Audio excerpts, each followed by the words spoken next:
ഏറ്റവും പ്രധാനപ്പെട്ടത് അനന്തൂർ തട്ടിപ്പ് തന്നെയാണ്. ആ തട്ടിപ്പ് നമ്മൾ അറിഞ്ഞതൊന്നുമല്ല, അതിൻ്റെ പതിന്മടങ്ങാണ് അതിൻ്റെ റിയൽ ആഘാതം എന്നുള്ളതാണ് പുറത്തു വരുന്ന വിവരങ്ങൾ. പാതിവേല തട്ടിപ്പുമായി ബന്ധപ്പെട്ട പണം വാങ്ങിയവരിൽ ജനപ്രതിനിധികളുമുണ്ട്. ചില MLA-മാരുടെ ഓഫീസുകളിലും MP-മാരുടെ പേഴ്സണൽ സ്റ്റാഫിലും പ്രതി അനന്തൂർ കൃഷ്ണൻ പണം എത്തിച്ചുവെന്ന് പോലീസ് കണ്ടെത്തി. ഇടപാടുകളുടെ രേഖകൾ അനന്തൂർ കൃഷ്ണന്റെ ഐപാഡിൽ സൂക്ഷിച്ചു എന്ന വിവരവും 24-ന് കിട്ടി. അനന്തൂർ കൃഷ്ണൻ ഇന്ന് കൊച്ചിയിൽ എത്തിച്ച് തെളിവെടുപ്പ് നടത്തും. തട്ടിപ്പുമായി ബന്ധപ്പെട്ട് കണ്ണൂർ ജില്ലയിലെ പരാതികളുടെ എണ്ണം 2800 കടന്നു. വയനാട്ടിൽ വിവിധ പരാതികളിലായി 19 കേസുകൾ രജിസ്റ്റർ ചെയ്തു. കാസർകോട്ടെ കേസ് ക്രൈംബ്രാഞ്ച് അന്വേഷിക്കും.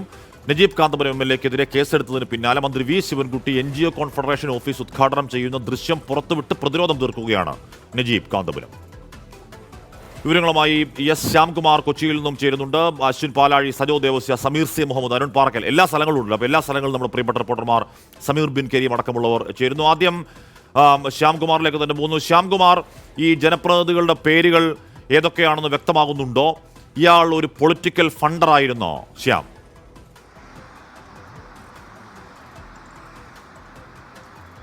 ഹാഷ്മി, തീർച്ചയായും 50-ലധികം രാഷ്ട്രീയ നേതാക്കൾക്ക്, ഏകദേശം പോലീസ് സ്ഥിരീകരിക്കുന്ന കണക്ക് പ്രകാരം 50-ലധികം സജീവ രാഷ്ട്രീയത്തിലുള്ള പ്രമുഖ പാർട്ടികളുടെ ഉന്നതരായ നേതാക്കൾക്ക് കൃത്യമായി ഫണ്ട് എത്തിച്ചു നൽകുന്ന ഒരു പൊളിറ്റിക്കൽ ഫണ്ടറാണ് അനന്തൂർ കൃഷ്ണൻ എന്ന് നിസ്സംശയം പറയാം. ഈ പേരുകൾ നമുക്ക് അറിയാഞ്ഞിട്ടല്ല, പക്ഷേ ഈ ഡയറിയിൽ ഉൾപ്പെട്ട പേരുകൾ അത് പോലീസ് ശേഖരിച്ച തെളിവുകളാണ്. അത് കോടതിയിലെത്തിയ ഒരു പൊതുരേഖയാകുമ്പോൾ മാത്രമാണ് നമുക്ക് ആ പേരുകൾ പറയാൻ സാധിക്കുക.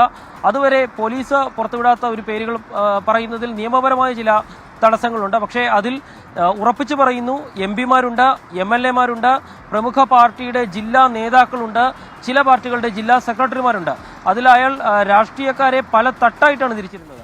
MP-മാർക്കും MLA-മാർക്കും ഒക്കെ 45 ലക്ഷം രൂപ വരെയാണ് സമ്മാന പൊതി എന്ന ഓമന പേരിട്ട് പണം ഓഫീസുകളിലും PA-മാർ നേരിട്ട് വന്നപ്പോൾ അവരുടെ കൈകളിലുമൊക്കെയായി കൊടുത്തുവിട്ടിരുന്നത്. ചില രാഷ്ട്രീയ പാർട്ടികളുടെ സെക്രട്ടറിമാർക്ക് 25 ലക്ഷം രൂപയാണ് ഒറ്റത്തവണയായിട്ട് കൊടുത്തിരുന്നത്. മറ്റു ചിലർക്ക് 10 ലക്ഷം, 12 ലക്ഷം, 15 ലക്ഷമൊക്കെ വാങ്ങിയ ആളുകളുണ്ട്. ഇതെല്ലാം നേരിട്ട് നടത്തിയ ഇടപാടുകളുടെ രേഖകളാണ്. അതിനു പുറമെ ഓരോരുത്തർക്കും അക്കൗണ്ടിലൂടെ എത്ര രൂപ നൽകി എന്നതുൾപ്പെടെയുള്ള തെളിവുകൾ ഡയറിയിലും അയാളുടെ ഐപാഡിൽ വളരെ കൃത്യമായി ഒരു ഫോൾഡർ ഉണ്ടാക്കി കൊടുത്തതിനെല്ലാം രേഖകൾ സൂക്ഷിച്ചു വെച്ച ഒരു തട്ടിപ്പുകാരൻ കൂടിയാണ് അനന്തൂർ കൃഷ്ണൻ. അതുകൊണ്ട് തന്നെയാണ് ഈ പകൽമാന്യന്മാരുടെ പേരുകളൊക്കെ പോലീസിന് ലഭിച്ചത്. പക്ഷേ അപ്പോൾ പ്രതിരോധത്തിലാകുന്നത് പോലീസാണ്. ഇവരുടെ ഒന്നും പേരുകൾ പുറത്തു വരരുതെന്നുള്ള കൽപ്പന പോലീസിന് ലഭിക്കുന്നു. എല്ലാവരെയും തട്ടിപ്പുകാരെയും രക്ഷിക്കേണ്ട ഉത്തരവാദിത്വം പോലീസിന്റെ തലയിലേക്ക് വരുന്നു. കാരണം ജനപ്രതിനിധികൾ തട്ടിപ്പുകാരുടെ പണം പങ്കുവെച്ചെന്ന് കണ്ടു കഴിഞ്ഞാൽ കേസിൽ കൂട്ടുപ്രതികളാകും. ED ഉൾപ്പെടെ 50ഓളം രാഷ്ട്രീയ പാർട്ടി നേതാക്കൾ എന്ന് പറയുമ്പോൾ അതിൽ എനിക്ക് തോന്നുന്നു രാഷ്ട്രീയത്തിന്റെ നിറഭേദമില്ലാത്ത നേതാക്കൾ ഉണ്ടാകും അല്ലേ ശ്യാം? ഹാഷ്മി, തീർച്ചയായും തട്ടിപ്പ് കേസുകളിൽ പൊതുവെ അങ്ങനെയാണല്ലോ. രാഷ്ട്രീയക്കാർക്ക് കൊടിയുടെയും നിറത്തിന്റെയും വ്യത്യാസമില്ലാതെ തട്ടിപ്പുകാരിൽ നിന്ന് പണം വാങ്ങുന്നത് മുൻപ് നമ്മൾ പല തട്ടിപ്പ് കേസുകളിൽ കണ്ടിട്ടുണ്ട്. അത്തരത്തിലുള്ള ആളുകളൊക്കെ തന്നെയാണ് ഇതിലുള്ളത്. അതിൽ ഭരണ പ്രതിപക്ഷ വ്യത്യാസം ഒന്നുമില്ല. എല്ലാവരും തട്ടിപ്പുകാരന്റെ കയ്യിൽ നിന്ന് തുല്യമായി തന്നെ പണം വാങ്ങിയെടുത്തിട്ടുണ്ട്. പക്ഷേ ഇത് നിരസിച്ച ചില നേതാക്കളുമുണ്ട്. ഇയാൾ ഉദ്ഘാടനത്തിന് വിളിച്ചപ്പോൾ പറ്റില്ല, സംശയമുണ്ട് എന്ന് പറഞ്ഞ നേതാക്കളുണ്ട്. അവരൊക്കെയാണ് ഇക്കാര്യത്തിൽ ചില മാതൃകകൾ. ഇനി പോലീസ് ഉദ്യോഗസ്ഥരുടെ കാര്യമെടുത്താൽ 10,000 രൂപ വെച്ച് മാസം വാങ്ങിയിരുന്ന ചില പോലീസ് ഉദ്യോഗസ്ഥരുണ്ട്. സ്പെഷ്യൽ ബ്രാഞ്ച് മുന്നറിയിപ്പ് കൊടുത്ത ശേഷവും ഇതിന്റെ ഉദ്ഘാടനത്തിന് പോയ ഒരു DYSP ഉണ്ട്. അങ്ങനെ നിരവധി പേരാണ് ഇയാൾക്ക് തട്ടിപ്പിന് കുട പിടിച്ചിരുന്നത്. ഇവർക്കൊക്കെ പണം കൊടുത്തിരുന്നത് ഈ തട്ടിപ്പിന് തന്റെ മുഖം ഒരു മറയാക്കുന്നതിന് വേണ്ടിയും തട്ടിപ്പുകാരെ നാട്ടുകാർ പരാതിയുമായി വരുമ്പോൾ അവരെ സ്വാധീനിക്കുന്നതിന് വേണ്ടിയുമാണ്. ഇതിനു പുറമെ തൊടുപുഴയിലും കൊച്ചിയിലുമൊക്കെ കോട്ടയത്തുമൊക്കെയുള്ള ചില ആഡംബര ക്ലബ്ബുകളിലെ നിത്യ സന്ദർശകം കൂടിയായിരുന്നു ഈ അനന്തൂർ കൃഷ്ണൻ. അങ്ങനെ ഉപയോഗിച്ച ബന്ധങ്ങളും ഇയാൾ തട്ടിപ്പിന് ഉപയോഗിച്ചിട്ടുണ്ട്. 2 വനിതകളെയാണ് എപ്പോഴും കോൺഫിഡൻഷ്യൽ അസിസ്റ്റന്റുമാരെന്ന പേരിൽ ഇയാൾ കൂടെ കൊണ്ടു നടക്കുകയും ആളുകളുമായി ബന്ധം സ്ഥാപിക്കുകയും അത് തുടരുകയും ഒക്കെ ചെയ്തത്. അങ്ങനെ തട്ടിപ്പിന് പുതിയ മാനം നൽകിയ തട്ടിപ്പുകാരൻ കൂടിയാണ് അനന്തൂർ കൃഷ്ണൻ. അപ്പോഴും രാഷ്ട്രീയക്കാരെയൊക്കെ വളരെ കൃത്യമായി ഉപയോഗിച്ചു.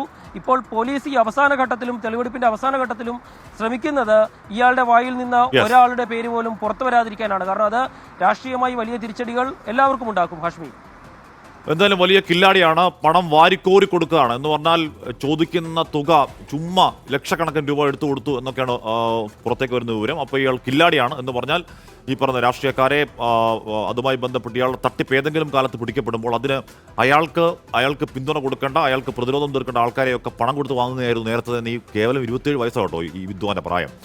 സജോ ദേവസ്യ, CCV ഇടുക്കി ജില്ലാ സെക്രട്ടറി CPM CB വർഗീസ് ചെയ്യുന്നു. CCV വർഗീസ്, ഇയാൾ ഈ അനന്തകൃഷ്ണൻ എന്ന് പറയുന്ന ആൾ ഇപ്പോൾ പുറത്തു വരുന്ന വിവരപ്രകാരം ഒരു പൊളിറ്റിക്കൽ ഫണ്ടറായിരുന്നു എന്നൊരു വിവരം കൂടി വരുന്നുണ്ട്. താങ്കൾക്ക് അതിനെക്കുറിച്ച് കൂടുതൽ അറിവുണ്ടോ CB വർഗീസ്? ഞങ്ങളെ ബാധിക്കുന്ന കാര്യമല്ല, CPM-നെ ബാധിക്കുന്ന കാര്യമല്ല. കാരണം ഞങ്ങൾക്ക് ആളും പൈസ വാങ്ങിയിട്ടില്ല. പിന്നെ ഒരു ചാനല് എന്റെ പേരിൽ 25 ലക്ഷം രൂപ കൊടുത്തു എന്നൊരു വാർത്ത വന്നു. എനിക്ക് അക്കൗണ്ട് പോലുമില്ല, അയാളുമായി അങ്ങനെ യാതൊരു ബന്ധവുമില്ല. ഇന്നലെ പാർട്ടി സംസ്ഥാന സെക്രട്ടറി ഇത് സംബന്ധിച്ച് CPM-ന്റെ നിലപാട് അസന്നിഗ്ധമായി പറഞ്ഞിട്ടുണ്ട്. ആ നിലപാട് ഇടുക്കി ജില്ലയ്ക്ക് ബാധകമാണ്. ഞങ്ങളുടെ ആളുകളോ ഞങ്ങളുടെ പാർട്ടിക്കാരോ ആരും കാഴ്ച വാങ്ങിച്ചിട്ടുണ്ട് എന്ന് കണ്ടാൽ അതിന്റെ പേരിലുള്ള ശക്തമായ നിലപാട് സ്വീകരിക്കും. ഇയാളെ അറിയുമോ? CB വർഗീസിന് ഈ അനന്തകൃഷ്ണനെ അറിയുമോ? ഇവിടെ ആനന്ദോ താമസിച്ചില്ല. ഇവിടെ വന്നു പരിപാടി പങ്കെടുക്കണമെന്ന് ആഗ്രഹം പ്രകടിപ്പിച്ചു.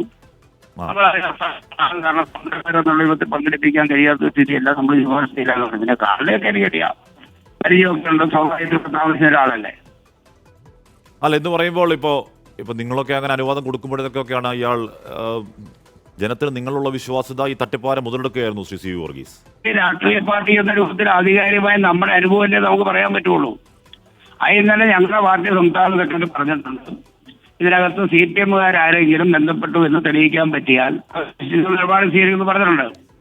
അതിന് വേണ്ടിയെന്ന് വെച്ചാൽ പൊതുവൽക്കരിക്കപ്പെടുക, പലപ്പോഴും ഇത്തരം സംഭവങ്ങൾ വരുമ്പോൾ CPM-ന്റെ പ്രവർത്തകരെയും ആളുകളെല്ലാം ഉണ്ടെന്ന് പറയുക, എന്നിട്ട് പിന്നെ അവസാനം അത് അതിനകത്തൊരു പൊതുവൽക്കരിക്കുന്ന രാഷ്ട്രീയ സമീപനം സ്വീകരിക്കുന്നതിനപ്പുറമായി ഞങ്ങൾ ഇതുമായി ബന്ധപ്പെട്ട ഞങ്ങളുടെ ആളുകൾ പങ്കിട്ടുണ്ടെങ്കിൽ തെളിയിക്കപ്പെട്ട പാർട്ടി എന്ത് നിലപാട് സ്വീകരിക്കുന്ന സംസ്ഥാന സെക്രട്ടറി പറഞ്ഞിട്ടുണ്ട്. അതനുസരിച്ചുള്ള നിലപാട് പാർട്ടി എന്തെങ്കിലും സംഭാവന സ്വീകരിച്ചിട്ടുണ്ടോ CB വർഗീസ്?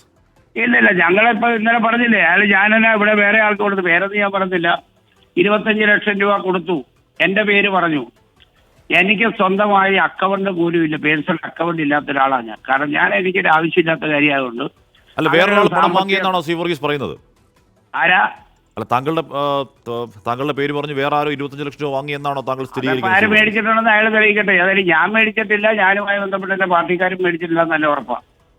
ഈ അനന്തകൃഷ്ണ മൊഴിയാണ് താങ്കൾക്ക്? അതെ, അങ്ങനെ പറയുന്നല്ലേ. അയാളുടെ മൊഴി എന്ന് പറയുന്നത് നിങ്ങൾ മാധ്യമങ്ങൾ അയാളുടെ മൊഴി ഉണ്ടെന്ന് പറയുന്നു. ആ മൊഴി ഉണ്ടെങ്കിൽ മൊഴിയുടെ അടിസ്ഥാനത്തിൽ വരട്ടെ. അപ്പൊ അതിനെ നിയമപരമായി നേരിടും. ഞങ്ങളെ അപകീർത്തിപ്പെടുത്തിക്കൊണ്ടുള്ള പ്രസ്താവന കൊടുക്കുന്നതിനെതിരായി രാഷ്ട്രീയമായി ഞങ്ങൾ ആ വിഷയം നേരിടും. ഇടുക്കിയിൽ ഒരുപാട് പേര് ഇയാൾ തട്ടിച്ചിട്ടുണ്ട്. അപ്പൊ സ്വാഭാവികമായും ആ കാര്യത്തിൽ തർക്കമൊന്നുമില്ല, വ്യാപകമായി പരാതി വരുന്നുണ്ടല്ലോ. പിന്നെ ഞാൻ അങ്ങയുടെ ഒരു പൊതുപരിപാടിയിൽ ഇവിടെ പങ്കെടുത്തിരുന്നു എന്നുള്ളത് ശരിയാണ്. ഞാൻ അന്നും അവിടെ പറഞ്ഞൊരു കാര്യമുണ്ട്, മൾട്ടിനാഷണൽ കമ്പനിയുടെ ഇത്തരം ഫണ്ട് മേടിച്ചുകൊണ്ട് ചെയ്യുന്നത് ശരിയാണോ, ഇതിനെ സംബന്ധിച്ചൊക്കെ വിശ്വാസ്യത നോക്കണമെന്നുള്ള സംബന്ധിച്ച് അഭിപ്രായം പറഞ്ഞു. 2, അപ്പോ അവിടെ വിശദീകരിച്ചവരെല്ലാം ഇദ്ദേഹത്തെ സംബന്ധിച്ച് പറഞ്ഞപ്പോൾ ഞാനൊരു കാര്യം പറഞ്ഞു, നീതി ആയോഗ് എന്ന് പറയുന്ന പദ്ധതിക്ക് ദാരിദ്ര്യ നിർമ്മാർജ്ജനമാണ്. അതിന് ആർക്കെങ്കിലും സ്കൂട്ടർ കൊടുക്കുന്നതിനോടുകൊണ്ട് ഞാൻ എതിർപ്പില്ല, പക്ഷെ അതൊന്നും ദാരിദ്ര്യ നിർമ്മാർജ്ജനത്തിന്റെ പട്ടികയിൽ എങ്ങനെയാണ് വരിക എന്നുള്ള അഭിപ്രായവും ഞാൻ ആ യോഗത്തിൽ എന്റെ അഭിപ്രായം പറഞ്ഞു. എന്നെ വിളിച്ചപ്പോൾ പങ്കെടുത്തു എന്നുള്ളത് ശരിയാണ്. ചെറുതോണിലെ പരിപാടി അത് ഇടുക്കി ബ്ലോക്ക് പഞ്ചായത്ത് മെമ്പറും ബ്ലോക്ക് പഞ്ചായത്ത് പ്രസിഡന്റും എല്ലാം കൂടെ വന്ന് ക്ഷണിച്ചപ്പോഴാണ് പോയത്. അവിടെ ചെന്ന് ഞാൻ അഭിപ്രായം പറഞ്ഞു, ഞാൻ അപ്പം തന്നെ പോരുകയും ചെയ്തു. ഇതാണ് സംഭവം ഉണ്ടായിട്ടുള്ളത്. അപ്പോൾ താങ്കൾക്ക് 25 ലക്ഷം നൽകിയെന്ന ഈ അനന്തകൃഷ്ണന്റെ മൊഴി അവാസ്തവമാണെന്നാണ് താങ്കൾ പറയുന്നത് CB വർഗീസ്? ഇനി ഞാൻ മേടിക്കാത്ത കാര്യം പിന്നെ ഞാൻ മേടിച്ചെന്ന് പറഞ്ഞാൽ പിന്നെ അവാസ്തവമാണെന്നുള്ളതിന് ചോദ്യത്തിൽ പ്രസക്തിയില്ലല്ലോ. താങ്കളുടെ പേരിൽ മറ്റാരെങ്കിലും വാങ്ങിയതായി താങ്കൾക്ക് അറിയാവോ CB വർഗീസ്? അങ്ങനെ എന്റെ പേര് വേറെ ആരും കാശ് മേടിക്കാൻ ഞാനും ചോടപ്പെടുത്തില്ല, എന്റെ പേര് മേടിക്കാൻ പറ്റുള്ളൂ. അല്ല, താങ്കൾക്ക് അങ്ങനെ ഒരു അറിവുണ്ടോ? ഇല്ല. അല്ല, എനിക്കറിയില്ലാത്തൊരു കാര്യത്തെ സംബന്ധിച്ച് ഞാനൊന്നും എന്റെ പേര് എനിക്ക് വേണ്ടി പൈസ മേടിക്കാൻ ഞാൻ ആരെയും ചോടപ്പെടുത്താറില്ല. 1. 2, ഒരു തട്ടിപ്പുകാരൻ ഇങ്ങനെ ഒരു അഭിപ്രായം പറഞ്ഞതിന്റെ അടിസ്ഥാനത്തിൽ വേവലാതിപ്പെടേണ്ട ഒരു കാര്യവും CPM-നോ പാർട്ടി ജില്ലാ സെക്രട്ടറി എന്നൊരു ഉത്തരവ് എനിക്കില്ല. 3, ഇനി അദ്ദേഹം പറഞ്ഞ ഒരാൾക്ക് കാശ് കൊടുത്തെന്ന് പറഞ്ഞാൽ എനിക്ക് പേഴ്സണലായി തരണമെങ്കിൽ ഞാൻ അയാളുമായി അങ്ങനെ ഒരു പേഴ്സണൽ ടോക്കോ ബന്ധമുള്ള ആളായിരിക്കണം. എനിക്കതിന് ആവശ്യമില്ല. അറിയാറുണ്ട്, സൗഹൃദമുണ്ട്, സംസാരിക്കാറുണ്ടായിരുന്നു, വിളിക്കാറുണ്ടായിരുന്നു, ഒക്കെ ഉള്ളത് ശരി തന്നെയാണ്. സൗഹൃദം ഉണ്ടായിരുന്നോ? പിന്നെ തീർച്ചയായിട്ടും അതിനുള്ള നടക്കുന്ന ഒരു പൊതുപ്രവർത്തന രൂപത്തിൽ അയാളിപ്പം നമുക്ക് സ്വാഭാവികമായിട്ട് അയാളെ കാണുകയും സംസാരിക്കുകയൊക്കെ ചെയ്യുന്നത് സ്വാഭാവികമല്ലേ? എങ്ങനെയാണ് സ്വാഭാവികം? അതെങ്ങനെയാണ് സ്വാഭാവികം? താങ്കളെ പോലെ ഒരു മുതിർന്ന രാഷ്ട്രീയ നേതാക്കൻ 27-കാരനായ യുവാവായി തട്ടിപ്പാനോട് എന്തിനാണ് സൗഹൃദം ഉണ്ടാവുന്നത്?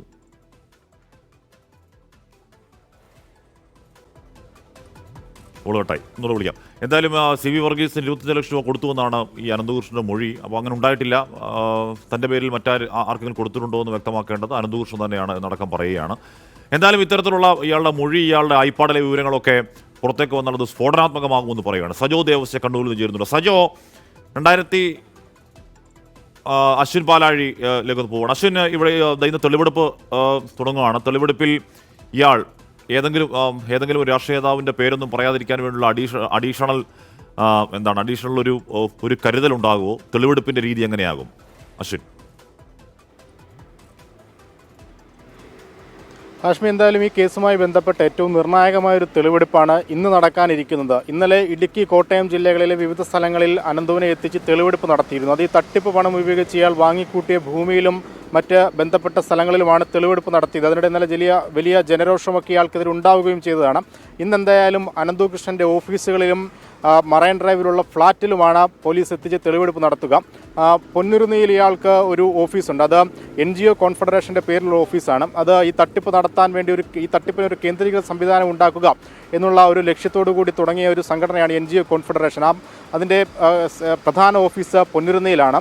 ഇവിടെ ഈ തട്ടിപ്പുമായി ബന്ധപ്പെട്ട രേഖകളടക്കം പിടിച്ചെടുക്കുക എന്നുള്ളത് പോലീസിൻ്റെ ലക്ഷ്യമാണ്. ഒപ്പം ഫ്ളാറ്റ് കേന്ദ്രീകരിച്ചൊരു പരിശോധനയുണ്ട്. അത് മറൈൻ ഡ്രൈവിലെ അനന്തുവിൻ്റെ സ്വന്തം ഫ്ളാറ്റിലാണ്. ആ ഫ്ളാറ്റിലും തട്ടിപ്പുമായി ബന്ധപ്പെട്ട ഏതെങ്കിലുമൊക്കെ പ്രധാനപ്പെട്ട രേഖകൾ ഉണ്ടാകും എന്നുള്ളതാണ് അന്വേഷണ സംഘം സംശയിക്കുന്നത്.